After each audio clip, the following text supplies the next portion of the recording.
for 50 years. We're getting 92% of its original performance at 50 years, right? We're really not worried about the big, chunky, epoxy glass, plasticky thing. The thing is that they. Good way to describe it. They do. They do. Yeah. You should have been on camera earlier when they were here describing it that way. That would have been awesome. Yeah. No, I'm Plastically, glassy by the way, thing. this is just why my team is the team that makes the system, right? We're the product team.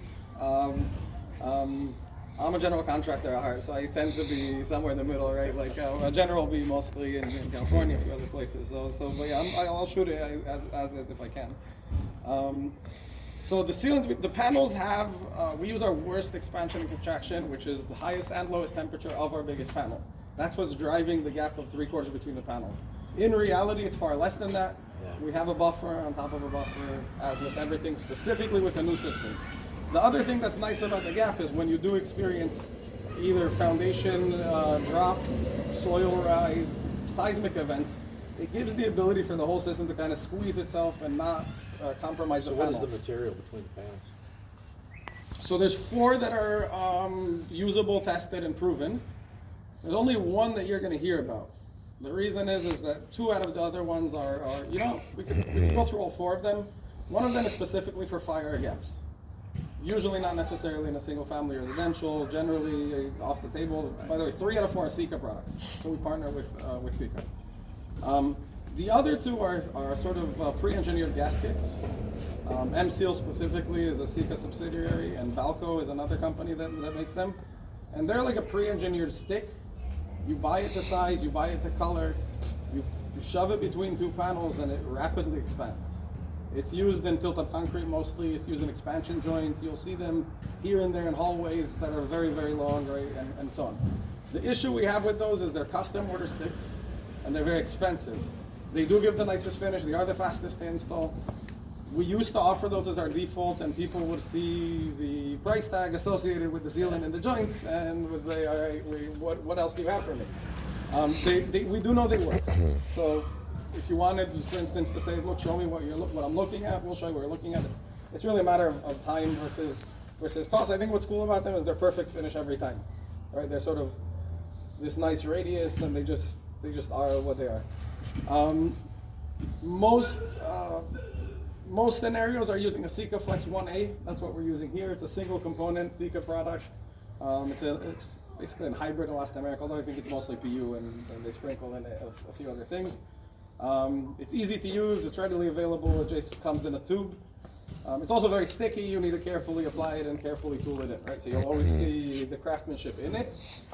The last one, which is one that we don't mention anymore, we had a dual component version of a Sika product, which is called Sika NZ2C, which is a little bit stronger than the 1A, but it's a dual component, and there are no tools to dispense it properly. You literally find yourself with like a grout bag milking it into. Lick your finger on it, cough. Yeah, I described it as trying to milk a dinosaur. Thanks for that. It's very capable. Tell them we'll put one of those in It's there. very capable, but you better have like Popeye wrists and a few people with them over the day. So that's one that we abandoned. It also has pot time. So the second you mix the 2 components, you're on the clock, you're on pot time. It's really tough to deal with. So to sum it all up, I would say fire sealant if you need. Sika 1A is the default of cost, efficiency, and 2 pre-engineered gaskets, which are great but not super cheap. And also you have to know that you're going to order them in a specific color and a specific height of a stick. So that's hope that answers the sealant. We do, by the way, one thing that we do, it's not usually in the details, we don't have to. The sealant has been tested with a backer rod and just the sealant on the front of it. That's it. We do come with PU foam or low expansion foam and fill the gaps behind, fill the back gaps on the bottom. It's good practice. It doesn't necessarily show up in the detail. We talked about this here. Right? It doesn't necessarily show up in the detail. Yeah, it's a good backup, right? See nothing wrong on taking a house and throwing it at a 12-can box of cans and getting a better house. You also make drafting or whistling or any of those things are probably avoided if you did it. So it's something that we have it here, right? Yeah. So something we're gonna do here also. We were talking about it. Yeah, and another nice part is that if you're in sort of problematic weather, the sealant you can't do on a rainy day. The foam you can because it's behind your backer rod. So you could get a sort of semi-weather tight envelope, or at least not a perfect, but a weather tight envelope right away, no matter what condition you're working in. So I think, you know, About the foundation waterproofing, the Z flashing. yeah, so, Panel drip edge. yeah, The panel so, drip so edge, first of all, the yeah. foundation, I know that we're getting not huge love for the little dent in the edge of the concrete. That's been a pain, you know. Yeah, it's a little tough to do for the formers, but it doesn't cost anything more than a couple strips of plywood. You do get, I don't think so. I call it an Eichler detail, where it kind of the physics of the detail solve the building, right? Every Eichler house will have a super sloped outside, right? Wide, it always works, right? So like, that's part of what the dent is doing. The other thing is doing is that we can't fasten inside of the body of the panel, so. Not in this case, because this case has furring walls, but on the second version, you're gonna need that area to fasten, and then you're gonna want the finished floor to float over it. That dent is allowing all of that to happen inside of it. So, first it was born mostly for waterproofing and backup, because we have sort of flat joints at the bottom, right? And if water did rise, you kind of get this backup. The first versions, we didn't do it under panels, we did it only under windows and doors, right, to get sort of smooth transition. And then we figured out that it's really hard to locate specific door openings and drop them. You might as well kind of drop the entire perimeter.